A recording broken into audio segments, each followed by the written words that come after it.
고린도후서 5장 18절 말씀을 보면 주님께서 우리에게 주신 사명이 화목을 이루는 직분을 주셨다라고 이야기를 하고 있습니다. 화목이라는 것은 하나됨에 대한 이야기이고 또 용납하는 것에 대한 이야기죠. 그런 것에 대한 내용들을 대부분 다 이해하고 있고 모든 교회가 그 부분에 대해 동의하기 때문에 화목하기를 소원합니다. 그리고 하나 되기를 소원합니다. 그래서 교회 안에 사랑이 강조되고 또 용납이 강조되기도 합니다. 그런데 때로는 교회 안에서 화목이 뭔지에 대해서 참 고민을 할 때가 있습니다. 좀 막무가내이신 분들이 가끔 있거든요.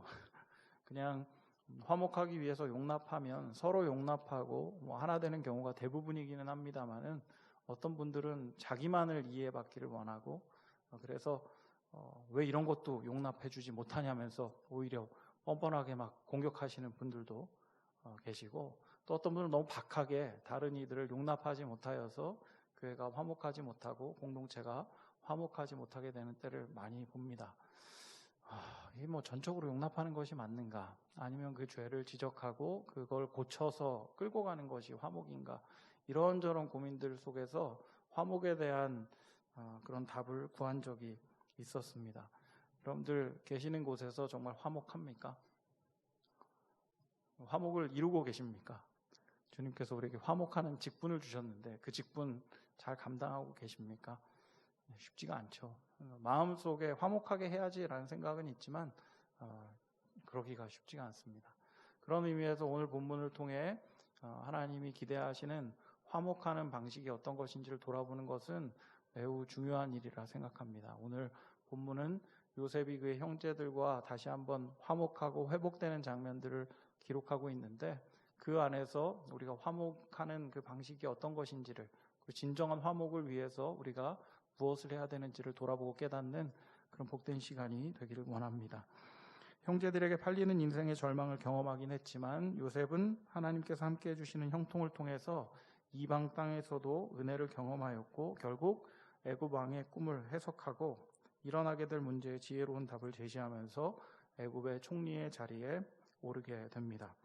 요셉의 개인 문제는 매우 잘 풀렸죠. 그리고 이런 것을 보면 하나님께서 요셉을 통해 일하시는 것이 이스라엘 백성들에게 유익하겠다라는 생각을 하게도 됩니다. 만약에 제가 하나님이면 안 되겠지만 만약에 제가 하나님이었다면 쉬운 방법 택했을 것 같습니다. 요셉이 신실하고 하나님과 동행하는 걸 기뻐하니까 그냥 그 요셉의 자식을 가지고 이스라엘을 만들면 되는 거 아닙니까? 되게 쉬운 일이잖아요. 그런데 하나님께서는 쉬운 길을 택하지는 않습니다. 우리가 이미 아는 것처럼 하나님은 야곱의 12아들을 데리고 이스라엘을 세우길 원하셨고 12아들 한 명 한 명이 그 지파를 대표하는 사람이 되어서 12지파가 한 민족을 이루도록 하나님께서 계획하시고 이끌어 가시죠.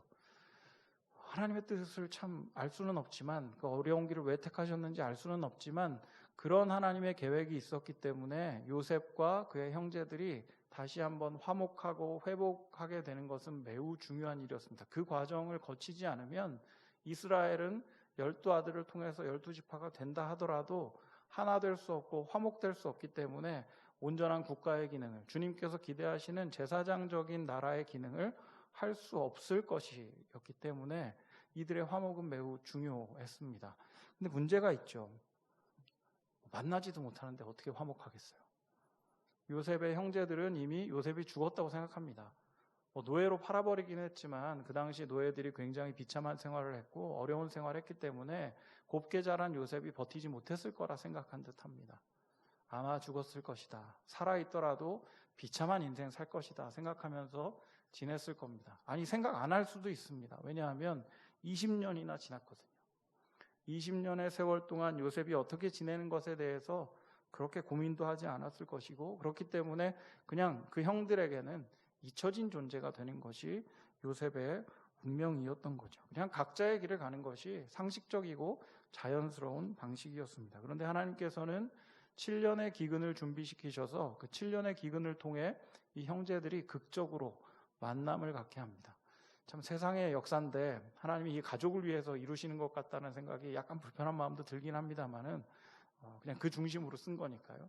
하나님께서는 7년의 기근을 준비하셔서 이들을 만나게 하십니다. 그 장면, 그 준비를 창세기 41장 54절과 57절 말씀 이렇게 기록합니다. 요셉의 말과 같이 7해 흉년이 들기 시작하며 각국에는 기근이 있으나 애굽 온 땅에는 먹을 것이 있더니 이렇게 기록합니다. 그러니까 하나님께서 꿈을 주셨고 그 꿈을 잘 해석해서 7년 동안의 풍년에 7년을 버틸 수 있는 곡식을 잘 저장해 두었죠. 근데 그 7년의 풍년과 7년의 기근이 애굽 땅에만 있었던 것이 아니라 그 주변 중동 지방 전체적으로 그 기근과 풍년과 기근이 왔던 것으로 보입니다. 그러니까 7년 동안은 아무 문제 없었어요. 다 풍년이니까. 그런데 7년의 기근이 찾아오니까 다른 데는 준비를 하지 못했고 애굽만 준비를 하여서 다른 곳엔 식량이 없지만 애굽에만 식량이 있게 되었습니다. 그게 전 나라로 소문이 난 거죠. 굶어 죽게 생겼는데 식량이 어디 있는지 찾는 것이 중요한 것 아닙니까? 그런데 소문을 들어보니 애굽에만 식량이 있다는 소식을 듣게 된 거지요. 그래서 많은 사람들이 각국의 모든 백성들이 애굽에 가서 식량을 사려 합니다. 57절 말씀, 각국 백성도 양식을 사려고 애굽으로 들어와 요셉에게 이르렀으니 기근이 온 세상에 심함이었더라. 한편으로 보면 좀 이상해요. 애굽에 총리나 되는 사람이 식량 팔고 앉아 있는 거잖아요. 좀 이상하지 않습니까? 근데 생각해 보면 아까 말씀드렸던 것처럼 이 기근의 상황에서 권력은 식량이었어요. 그렇기 때문에 권한이 있는 사람, 힘이 있는 사람이 그걸 책임지지 않으면 문제가 발생할 수 있었습니다. 그러니까 그 통치를 책임지고 있었던 총리인 요셉이 그 당시 권력이었던 식량을 컨트롤하는 게 너무나 맞는 얘기인 거죠. 식량을 파는 자리에 요셉이 나와 있는 상황까지 만들어지게 된 겁니다. 그리고 가나안 땅, 요셉의 형제들이 살고 있는 땅에도 똑같이 기근이 임하였기 때문에 그들도 식량을 구하기 위해 애굽에 오게 됩니다. 소문을 들은 야곱이 그의 형제들, 그의 아들들 10명을 애굽으로 보냅니다. 그리고 그곳에서 곡식을 사오도록 명령했습니다. 당시 요셉이 아까 말씀드렸던 것처럼 식량 파는 일에 총책임자였기 때문에 그 앞에 앉아 있었고 형제들이 그곳에 와서 총리에게 절하고 곡식을 사려고 합니다. 절하는 장면을 보면서 요셉이 소름 돋았던 것 같습니다. 창세기 42장 7절부터 9절을 보면 이렇게 기록되어 있습니다. 요셉이 보고 형들인 줄을 아나 모른 채 하고 엄한 소리로 그들에게 말하여 이르되 너희가 어디서 왔느냐? 그들이 이르되 곡물을 사려고 가나안에서 왔나이다. 요셉은 그의 형들을 알아보았으나 그들은 요셉을 알아보지 못하더라. 요셉이 그들에게 대하여 꾼 꿈을 생각하고 그들에게 이르되 너희는 정탐꾼들이라 이 나라의 틈을 엿보려고 왔느니라. 이렇게 기록합니다. 절했어요. 요셉이 그 꿈을 떠올린 듯합니다. 쫓겨난 그 꿈이요. 형제들이 자기에게 절했던 그 곡식단들이 자신을 향해서 절했던 그 꿈이 바로 눈앞에서 벌어진 겁니다. 하나님께서 알려주시지도 않았어요. 야, 오늘쯤 와서 걔네들이 절할 거야. 이렇게 알려주지도 않고 때도 알 수 없는 그냥 어느 순간 형제들이 와서 절을 하였고 곡식을 사려 하였습니다. 요셉은 알아봤어요. 그 형제들의 얼굴을. 그러나 형제들은 아마도 총리의 얼굴을 잘 보기도 어려웠을 것이고 그리고 그가 총리일 거라 상상도 하지 않았기 때문에 알아보지 못하였다라고 이야기합니다. 되게 좋은 기회죠. 저 같으면은 그 형들에게 정체를 확 밝히면서 거봐 내 꿈 됐잖아. 형들 나 요셉이야. 내가 그 꿈 무시하더니 이렇게 될 줄 알았다. 야, 이제 뭐 내 말 잘 들어? 이러면서 그냥 좀 주도권을 줄 수도 있는 상황이었는데 그렇게 하지 않습니다. 더 악독한 짓을 하는 것 같아요.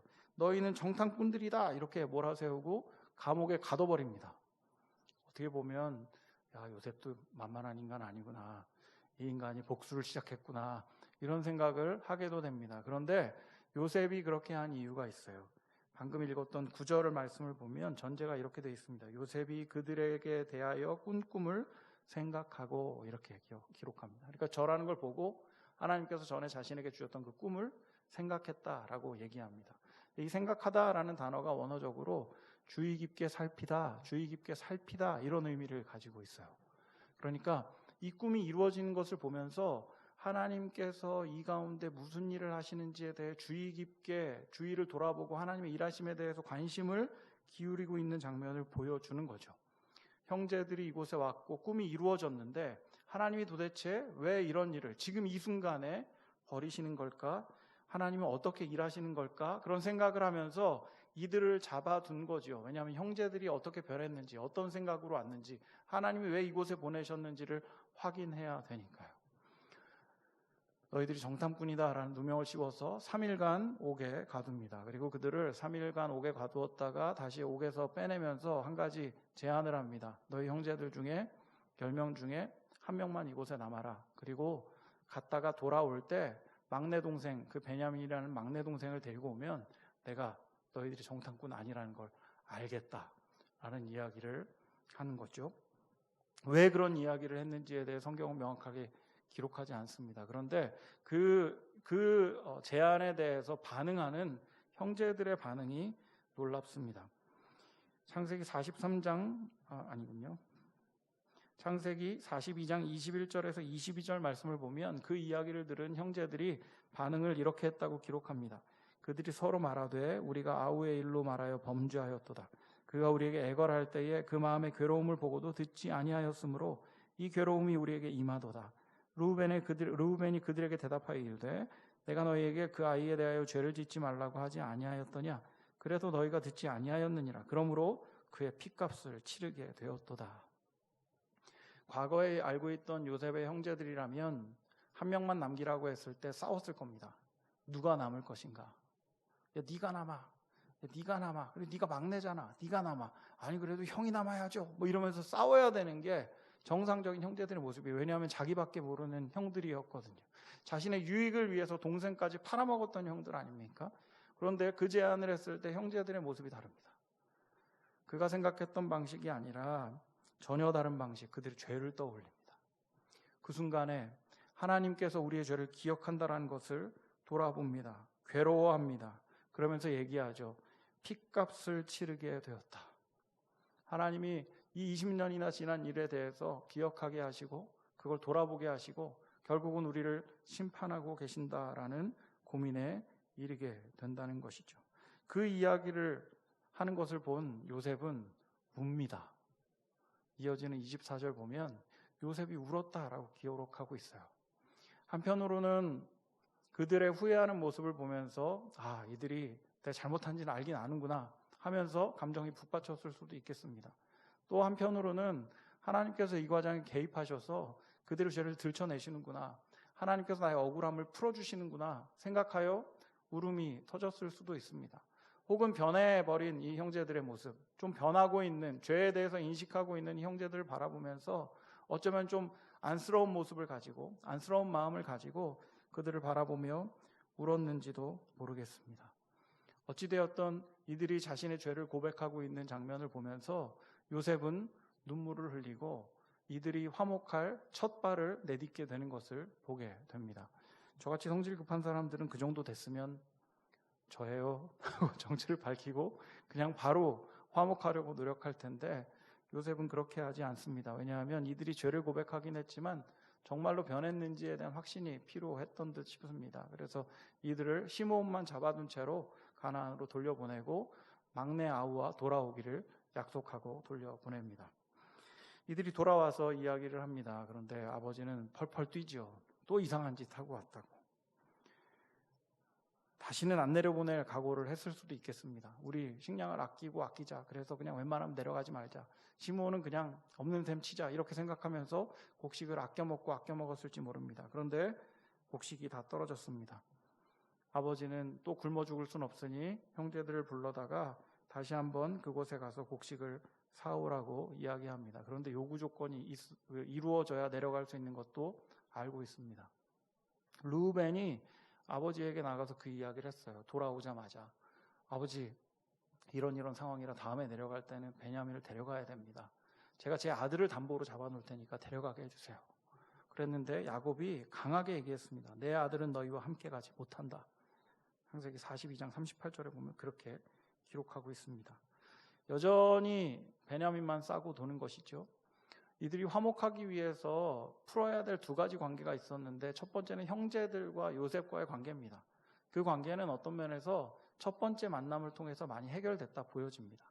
이들이 죄에 대해 회개하고 그 부분에 대해서 신뢰만 쌓이면 이들은 화목할 수 있었어요. 그런데 이 형제들의 이 그 갈등의 가장 큰 원인을 제공했던 사람은 아버지거든요.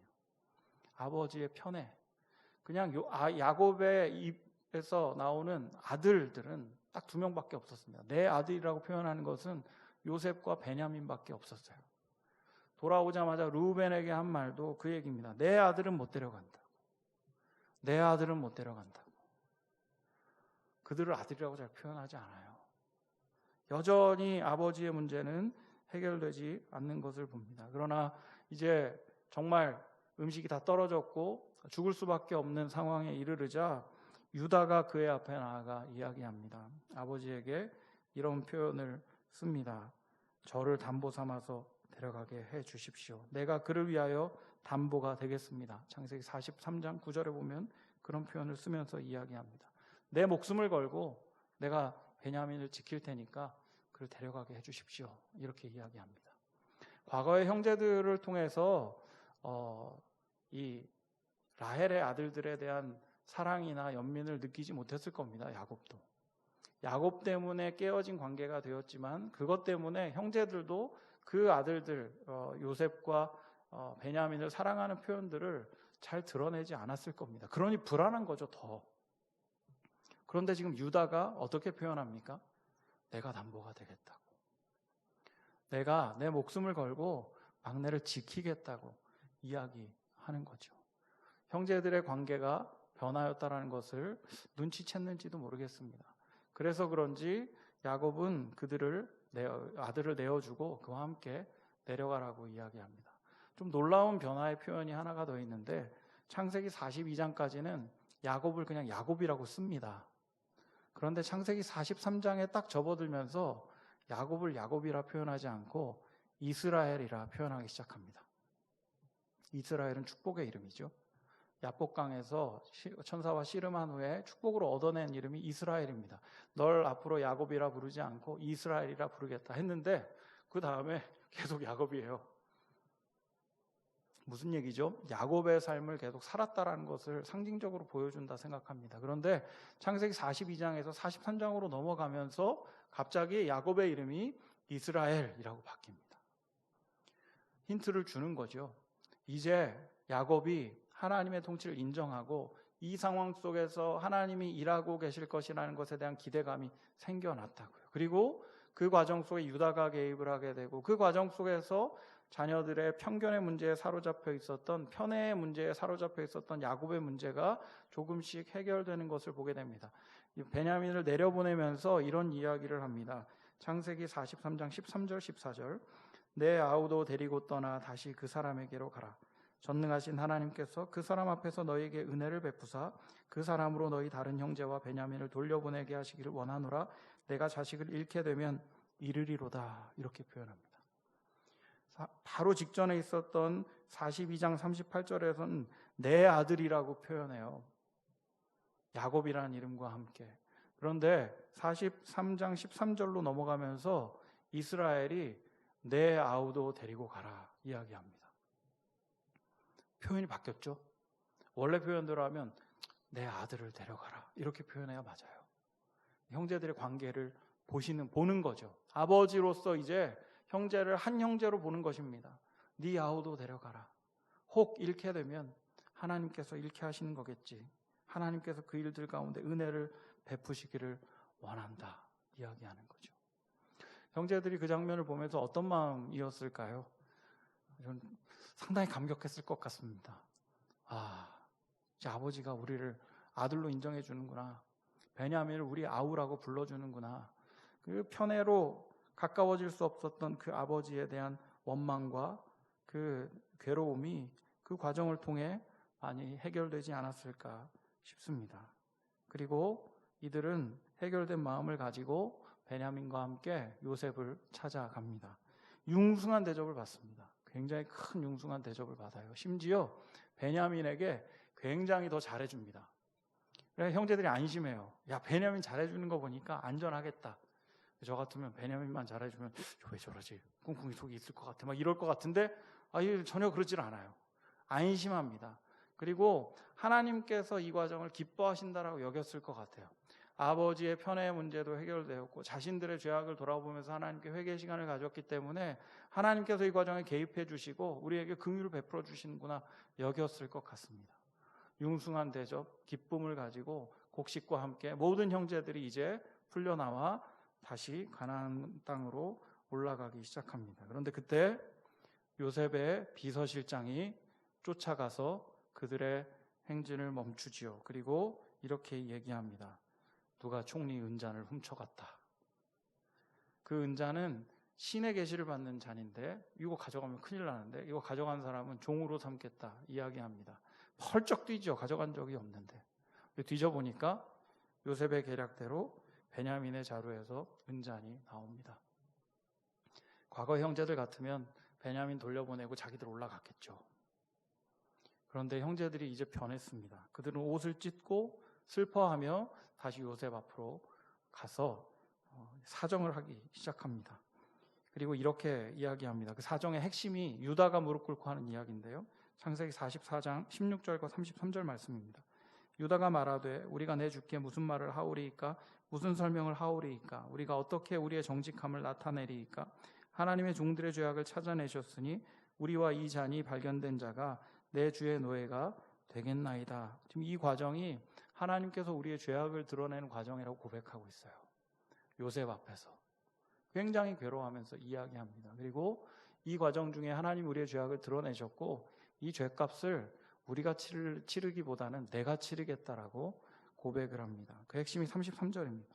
이제 주의 종으로 그 아이를 대신하여 머물러 있어 내 주의 종이 되게 하시고 그 아이는 그의 형제들과 함께 올려 보내소서 이야기합니다. 어떤 면에서 요셉의 형제들과 아버지 베냐민 이들은 회복의 관계들, 화목의 관계들을 누리면서 분위기가 아주 좋아졌을 겁니다. 그런데 요셉은 모르죠. 따로 떨어져 있으니까. 그런데 이들의 변화된 모습을 유다의 말을 통해 확인합니다. 이들은 죄에 대해서 회개했습니다. 그리고 회개한 정도가 아니라 길을 돌이킵니다. 여러분, 유다가 요셉을 팔았던 사람입니다. 유다가 동생을 팔았던 사람입니다. 그런데 지금 유다가 어떻게 변화됐죠? 동생을 팔았던 사람이 동생 대신 팔리겠다 이야기하고 있습니다. 여러분, 이게 회개입니다. 원래 가던 나쁜 길에서 돌이켜 생명의 길로 접어드는 것이 회개입니다. 감정적으로 울고 마는 것이 아니라 의지적으로 자신의 길을 되돌리는 것을 성경 회개라고 이야기합니다. 유다가 온전히 회개하고 있어요. 자신의 죄를 돌아보고 죄된 길에서 돌이켜 온전한 길로 돌아온 모습을 보이고 있습니다. 그리고 그 모습을 본 요셉이 이제 더 이상 참지 못하고 자신의 정체를 밝히게 됩니다. 변화되었다라는 것을, 형제들 신뢰할 만하다는 것을 확인하고 화목의 길에 접어들게 됩니다. 나는 요셉입니다. 3절, 오늘 읽었던 3절 말씀 그렇게 얘기하죠. 좀 섬뜩한 말도 있어요. 당신들이 애굽의 판자가 바로 납니다. 이거 되게 좀 무서운 말이기도 해요. 그런데 5절 말씀이 화목되었다라고 생각할 만한 확실한 구절이라 생각합니다. 당신들이 나를 이곳에 팔았다고 해서 근심하지 마소서, 한탄하지 마소서. 하나님이 생명을 구원하시려고 나를 당신들보다 먼저 보내셨나이다. 이렇게 고백합니다. 여러분, 아까 처음에 시작할 때 요셉이 형제들의 절을 받으면서 뭘 생각했다 그랬죠? 하나님이 주신 꿈을 생각하였다라고 얘기했습니다. 그리고 그 생각하였다가 신중하게 바라보다, 신경 써서 바라보다라는 의미를 가지고 있다 얘기했죠.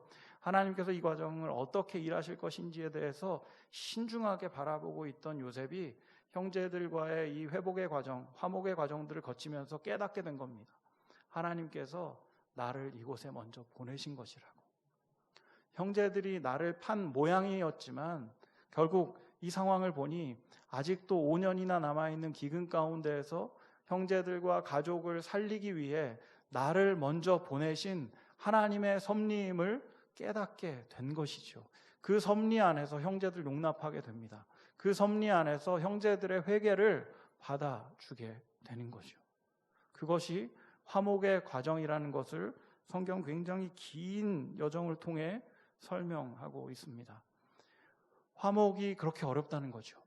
참된 회복이라는 것이 그렇게 어려운 과정이라는 것을 성경이 명확히 보여주고 있습니다. 화목은 결코 쉬운 일이 아닙니다. 왜냐하면 화목은 그냥 용납하는 것이 아니라 죄의 문제를 해결해야 되는 것이기 때문에 그렇습니다. 여러분, 진정한 화목은 예수님의 십자가를 통해서 가장 잘 드러납니다. 원래 사람은 하나님과 동행하는 존재였잖아요. 죄가 들어오면서 분리됩니다. 죄의 결과물이 분리해요. 원래 죄가 없을 때 남자와 여자가 하나됨을 고백하면서 한 몸처럼 지냈습니다. 죄가 들어오자 서로 욕합니다. 분리됩니다. 사람과 땅은 원래 화목한 관계였습니다. 땅은 좋은 것을 냈었어요. 그런데 죄가 들어오자 땅이 적대적으로 바뀌죠. 가시와 엉겅퀴를 냅니다. 분리됐어요. 죄의 결과물이 분리입니다. 가정의 분리도 죄의 결과물이에요. 지금 요셉의 가정도 죄의 결과물로 인하여서 분리되고 화목이 깨어졌어요. 그렇기 때문에 죄의 문제를 해결해야 되는 거죠. 사람과 하나님의 관계는 어떻게 해결됐습니까? 예수 그리스도께서 화목의 제물이 되어주셔서 그래서 화목되었죠. 하나님의 구원의 섭리 속에서 화목이 되었죠. 그런데 그냥 화목이 됩니까? 내가 나의 죄를 고백하고 철저하게 주님을 의지할 때 그때 화목의 길로 들어가는 겁니다. 하나님의 섭리 속에서요. 마찬가지죠. 하나님의 섭리 속에서 하나님의 섭리를 바라보는 거죠. 요셉이 하나님의 섭리를 바라봤습니다. 그리고 하나님의 섭리를 보니까 그 형제들이 했던 것이 용납되는 거예요. 형제들은 그냥 용납받은 것이 아닙니다. 그들의 죄를 돌아보고 철저하게 회개하고 죄의 길에서 돌이켜 온전한 길로 돌아왔을 때 그때 용납함을 받게 되었습니다. 화목은 그러할 때 일어나게 된다는 것이죠. 화목은 죄를 정죄할 때 일어나는 것이 아닙니다. 화목은 죄를 덮어준다고 일어나는 것도 아닙니다. 화목은 주님의 섭리를 바라보고 주님의 구원을 기억하며 그 안에서 죄악 가운데에서도 일하시는 하나님의 일하심을 바라볼 때 일어납니다. 화목은 내 안에 있는 죄악을 돌아보고 그것을 내려놓고 그것이 잘못되었다라는 것을 인정하고 돌이킬 때 화목이 일어난다라는 것을 성경은 우리에게 가르쳐주고 있다 생각합니다. 오늘 말씀 앞에서 화목의 직분을 받은 우리가 어떤 화목을 꿈꿔야 되는지 돌아보는 시간이 되기를 원합니다. 그리고 하나님께서 주신 화목이라는 직분을 온전히 수행하기로 기대하고 결단하는 우리들이 되기를 원합니다. 결코 쉽지 않은 길이고 굉장히 어려운 결단이 화목이긴 합니다만은 화목을 위해 나의 모습 속에 버려야 할 부분들에 대해서 유의하여 살펴보고 다른 이들 안에서 일하시는 하나님을 신뢰함으로 주 안에서 화목을 이루어가는 우리 모두가 되기를 주님의 이름으로 축원드립니다. 기도하겠습니다.